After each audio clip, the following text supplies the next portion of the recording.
আওয়ামী লীগ সরকারের সময়ে ব্যাংক ও বিমা লুটপাটের মহোৎসব হয়েছে বলে মন্তব্য করেছেন বিএনপির স্থায়ী কমিটির সদস্য আমির খসরু মাহমুদ চৌধুরী।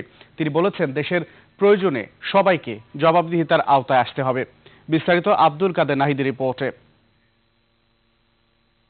পপুলার লাইফ ইন্স্যুরেন্সের ২৫ বছর পূর্তি উপলক্ষে ডিপ্লোমা ইঞ্জিনিয়ার্স ইনস্টিটিউশনে এই আয়োজন।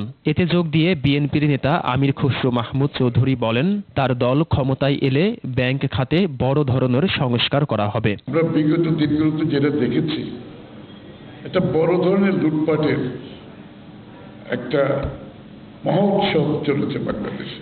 আমি আপনাদেরকে ওয়াদা করছি, আগামী দিনে যদি বাংলাদেশ জাতীয়তাবাদী দলকে জনগণ দেশের দায়িত্বভার দেয়, আমরা এটা চলতে দেব না। এই সমস্ত জায়গায় বড় ধরনের সংস্কার হবে।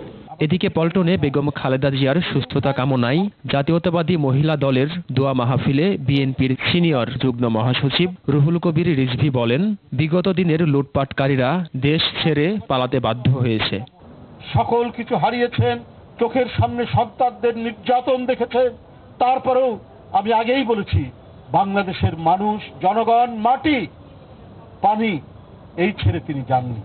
আরেকজন দেশের সম্পদ, মানুষের সম্পদ, জনগণের সম্পদ চুরি করে, পাচার করে, হরিলুট করে পালিয়ে গিয়ে ওখান থেকে আবার মৃদু স্বরে অডিও ভিডিও বার্তা পাঠান।